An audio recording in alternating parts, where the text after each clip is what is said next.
y a José Javier Capera, con la ponencia Una perspectiva crítica de la ciudadanía intercultural indígena en tiempos de pandemia. El doctor Eduardo Andrés Sandoval Forero es doctor en Sociología de la Universidad Autónoma del Estado de México. El doctor José Javier Capera es doctorando en Ciencias Sociales y Políticas de la Universidad Iberoamericana, Ciudad de México. Les damos la más cordial bienvenida. Se encuentran presentes en el auditorio virtual. Por favor, Ingeniero micrófonos Diego, para habilitamos. activarle a José Javier el rol de presentación. Ya lo tiene, José Javier, si tiene la diapositiva. Aló, ¿me están escuchando? Buenas tardes, buenos días. Sí, señor, te escuchamos. Agradecidos a todos y a todas por el espacio. Voy a compartir las diapositivas. Creo que ha habido como algún tipo de situación con el tiempo. ¿Están viendo las diapositivas? ¿Me avisan, por favor? Aún no. Pedimos excusas, pero ya les damos la palabra. Adelante, por favor. Ya las podemos ver.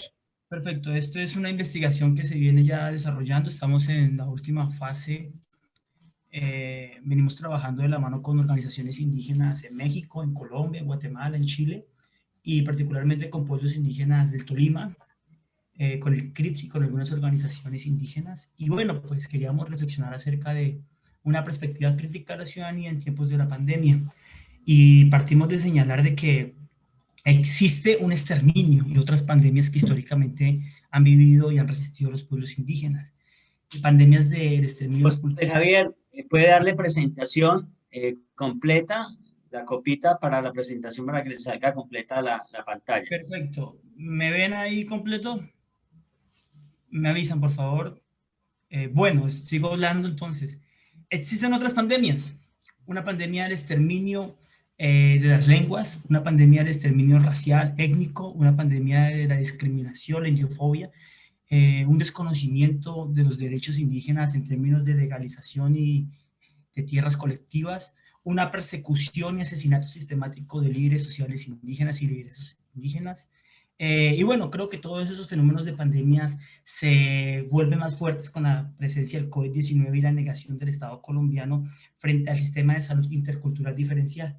Es de señalar que los pueblos indígenas a través de la UNIC hicieron el llamado y la denuncia pública de que el sistema de salud integrado no reconoce y no planifica una estructura de base desde abajo en donde los pueblos indígenas puedan tener una coparticipación real de sus territorios. Por eso creemos que la ciudadanía indígena es una ciudadanía que representa otra forma de democracia, una democracia más de corte horizontal, una democracia que apuesta por repensar las formas de poder y que hace una crítica a la modernidad colonial, sí, a esa modernidad basada en el capitalismo radical y en las formas de inclusión y exclusión propias de una democracia liberal, que aunque avanza y hace, digamos, una crítica en términos de derechos humanos, de participación política, se queda a medias, porque no es una democracia que tenga, digamos, un sentido ético-político en función de las luchas y las necesidades reales de los pueblos indígenas. Y por eso decimos nosotros, es muy difícil pensar una democracia en medio de una sociedad neoliberalizada, en donde el individualismo, en donde las cuestiones de violencia sistémicas, en donde la pobreza y la injusticia abundan. Y por más que se promueva o se quieren buscar índices de desarrollo mundial, cada vez las sociedades agudizan en un sistema de pobreza y las clases medias siempre tienden a desaparecer. Bueno, una ciudadanía intercultural crítica, ¿qué quiere decir? Que rompe con las relaciones de poder verticales y promueve un sistema horizontal de diálogo abierto y respetuoso desde la diferencia y la otredad. Esto es una teoría dialógica. Venimos haciendo investigación desde con los pueblos indígenas. No es la voz del académico, la voz del escritorio, que es muy respetable e importante. No, es una voz desde el sentir pensar y desde las luchas y los diseños ontológicos de los pueblos indígenas. Son narrativas descolonizadoras porque rompen con la perspectiva tradicional de la ciudadanía liberal moderna, positivista en muchos casos o conservadora, de reconocer derechos por luchas. No, aquí no se reconocen derechos por luchas, aquí se reconocen derechos porque son cuestiones ancestrales, míticas y cosmogónicas. Los pueblos indígenas nacen, coexisten y conviven en sus territorios. Rompe con las perspectivas modernas y apuesta por recuperar sentires, emociones, imaginarios de resistencia. Bueno, pues ¿por qué hablamos de una ciudadanía crítica y intercultural en Colombia en la pandemia, en medio del exterminio racial y el exterminio y el etnocidio, que ya es reconocido por la UNESCO y por la ONU y organizaciones internacionales, es porque promueve no una negación de la sociedad civil y las instituciones, no, por el contrario, promueve una articulación en medio de la pluralidad de espiritualidades, de diálogos, de saberes, de conocimientos, desde la otredad, es decir, desde los pueblos indígenas, sin desconocer las sociedades mestizas y civiles, la cuestión cívica, la cuestión ética, la cuestión de otros sectores sociales. Promueve una crítica, ¿no? Pero bueno, voy a centrar para concretar, digamos, el embudo de esta investigación. 442.000 familias mal contadas, porque algunos de los censos que promueve la UNIC no quieren legitimarlos algunas entidades públicas en Colombia por parte del Ministerio de Salud, son denuncias que nos llegan. Existen desconocimientos de las autoridades públicas locales frente a las medidas de bioseguridad, no se le garantiza a los pueblos indígenas las condiciones reales. Existe un problema de soberanía alimentaria que se agudizó con el COVID-19. El exterminio de los sabedores y las sabedoras indígenas, lo que se conoce en el lenguaje de nuestro como los sabios y los sabedores, es decir, nuestros abuelos. Por cada abuelo que muere por el COVID-19 se está perdiendo una tradición milenaria de los pueblos indígenas. Y eso es importante reconocerlo porque tampoco es parte de una política del Estado. Y bueno, esto no lo dice yo, esto lo dice Sandoval, esto lo dice Aníbal Quijano, esto lo dice Pablo González, lo dice Silvia Rivera. La política de exterminio es una política de Estado. Es una política del proyecto neoliberal del sistema capitalista mundial en donde los pueblos indígenas deben de desaparecer porque son los únicos pueblos ancestrales que sostienen la humanidad desde un punto de vista cosmogónico. Aquí están los datos, se vienen haciendo investigaciones trianguladas, horizontales, mixtas. Aquí es una perspectiva abierta, no es excluyente, no es una ideologización de la ciencia, por el contrario, es una manera de articular otros saberes y otras metodologías. Se encuentran en riesgo alto los pueblos indígenas, sobre todo los del Amazonas que colinda con Brasil, y en el Tolima, en donde yo he podido tener acercamientos. Bueno, el sistema territorial de la gobernación no conoce y articula a los pueblos indígenas, curiosamente. Pero bueno, nosotros no nos quedamos solamente en la crítica académica, también hacemos propuestas, también hacemos investigaciones de base. ¿Y qué venimos haciendo? Desde la Red Copala, Construyendo Paz Latinoamericana, articula más de 10.000 organizaciones en el mundo. Permite que exiliados, migrantes, pueblos indígenas, negros, mujeres, campesinos dialoguen e tengan un espacio de interlocución abierta. También tenemos una revista Copala, Construyendo Paz Latinoamericana. Es una revista abierta, crítica, temas de paz, de pacificación, de paz intercultural, abierta, libre, positiva, negativa, paz decolonial, paz descolonizadora. Y bueno, tenemos todo un tema relacionado a la paz indígena, que es lo que actualmente vengo desarrollando en mi proyecto doctoral, aquí con los jesuitas, con la Compañía de Jesús, y toda esa corriente de una vocación de servicio, de una casa en común, de un llamado a la ecología de saberes y también a la ecología y a posibilidades de un equilibrio entre la humanidad. Bueno, hacemos boletines, mencionamos también los problemas de las comunidades, de los grupos, de los migrantes, hacemos llamados internacionales, articulamos las voces de los derechos humanos, de la perspectiva abierta, reconocemos la diversidad de pensamientos y de pensares también.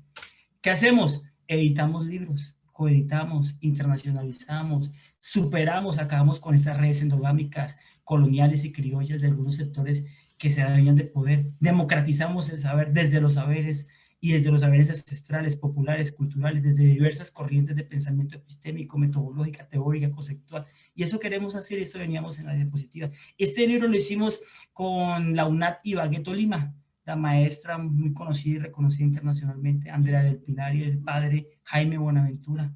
Ustedes lo deben de conocer y es parte de su universidad. Articulamos editoriales nacionales e internacionales, Universidad de los Andes. Hicimos este libro de epistemologías decoloniales. Aquí se sintetiza esta investigación para los que quieran que les pueda pasar el paper y todo lo relacionado al book. Con mucho gusto se lo puedo facilitar. Dejo mi correo. Y bueno, pues agradecido a todos y a todas por la oportunidad. Les pido también que me disculpen, pero bueno, el tiempo se ha agotado en estos tiempos de pandemia.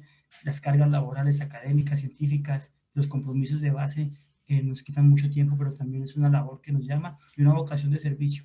Que Dios los bendiga y los ilumine, y muchas gracias por su atención.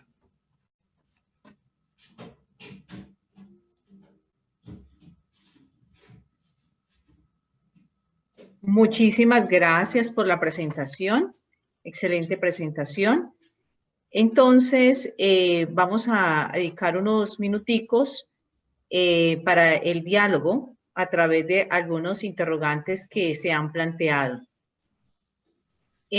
para Rodiel Rodríguez Díaz, de la Escuela Normal Superior de Villavicencio, y Camilo García Barbosa, de la Universidad Santo Tomás, les preguntan, ¿está bien definir los procesos de colonización? Es decir, ¿existe la filosofía de la educación, conceptos que ponen de manifiesto una praxis diferente en la vía de la construcción de la paz territorial?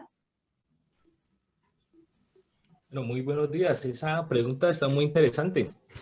Da para hacer una investigación casi doctoral, pero en nuestra exposición lo que deseamos es un contexto y deseamos poner que el contexto de la región de los Llanos Orientales, que es el contexto también de toda Colombia, ha sido marcada por procesos de violencia, no solo violencia directa, sino también estructuradas que han llevado a la gente a la pobreza y unas violencias simbólicas como Javier Capera lo está anunciando en su ponencia intercultural, que lo felicito, es un excelente trabajo. Me parece que es un ejemplo de descolonización desde las periferias y los saberes que se han ido olvidando y que se ha cometido una serie de epistemicidios. Entonces yo pienso que colonización es un proceso de violencia. Nadie coloniza de una manera amena, agradable. Si llegan a mi casa a llevarse mis bienes, yo hago un acto de desobediencia porque tengo dignidad. Y esa dignidad me lleva a respetar lo que yo legítimamente me he adquirido. Entonces, todo proceso de colonización lleva un proceso de violencia. En nuestro contexto de América Latina es una violencia intencionada, marcada realmente por técnicas de racialización, por técnicas de clasismo, por técnicas de blancura de la sangre y ante todo por técnicas académicas, ¿sí? Porque nosotros no estudiamos el pensamiento latinoamericano, estudiamos en cierta medida pensamiento eurocéntrico. Aquí no hablamos de categorías nuestras latinas, no hablamos de Rodolfo Kuss con la categoría del estar haciendo, sino que hablamos de categorías más cartesianas, más de Rousseau, más de Kant, que es una propuesta, digamos, imperativa desde Europa para solucionar sus problemas, pero aquí hemos negado nuestros saberes. Entonces, al referirnos a ese proceso de colonización, naturalmente hay un proceso de violencia. Ahora, la filosofía de la educación es una reflexión, porque la educación se entiende por un sistema que está presto para formar al ser humano, y para formar al ser humano necesito una reflexión pedagógica. La pedagogía es una reflexión filosófica por la formación del ser. Necesito un modelo curricular que me diga qué proyecto voy a trazar para que ese ser llegue a ser un buen ciudadano, y necesito netamente un proyecto didáctico. Lo que queremos anunciar, lo que hemos querido anunciar en la ponencia, que no alcanzamos por cuestiones de tiempo, es que nuestros proyectos curriculares de las escuelas están imperados por prácticas de control, de disciplinamiento, donde no aprovechamos el conflicto para enseñarle a nuestros estudiantes a superarlo de manera no violenta, de manera pacífica, sino que queremos una estética regulativa, y cuando el niño ya sale a la vida social, al mundo real, pues no sabe cómo enfrentar esos problemas, y lo que hace es usar la fuerza como un medio razonal en el cual quiere solucionar sus conflictos. Entonces la propuesta nuestra es que estudiemos estos fenómenos sociales desde la categoría de la paz positiva y perfecta. Porque creemos que la paz no solamente es ausencia de guerra, la paz también es construcción del tejido social, y la paz implica reconocer nuestras capacidades humanas como seres imperfectos, que estamos dotados de unas cualidades de comunicación y que nos permiten estar al servicio del otro. Ese, digamos, es nuestro aporte a grandes rasgos. Muchas gracias. Muchas gracias, te agradecemos. También aquí le preguntan al doctorando José Javier Capera y al doctor Eduardo Andrés Sandoval. Primero que todo, pues excelente temática. Los pueblos indígenas están poco protegidos, y pensar que son grupos sabios y a quienes tenemos la obligación de proteger y darles su lugar, reconocerlos como ancestros que poseen inmenso bagaje en sus saberes, costumbres, sus artes, sus tradiciones. Felicitaciones por su labor. Entonces, más que una pregunta, y era necesario pues leerla, esas felicitaciones que dan. No hay más preguntas en este momento, agradeciéndoles, porque aquí en el chat pues aparecen todos los sentimientos de gratitud y de felicitaciones por las excelentes ponencias. Entonces le doy paso ya al doctor Omar para el cierre del evento. Muchas gracias a todos los investigadores y ponentes. Muchas gracias a todos. Pues nos alegra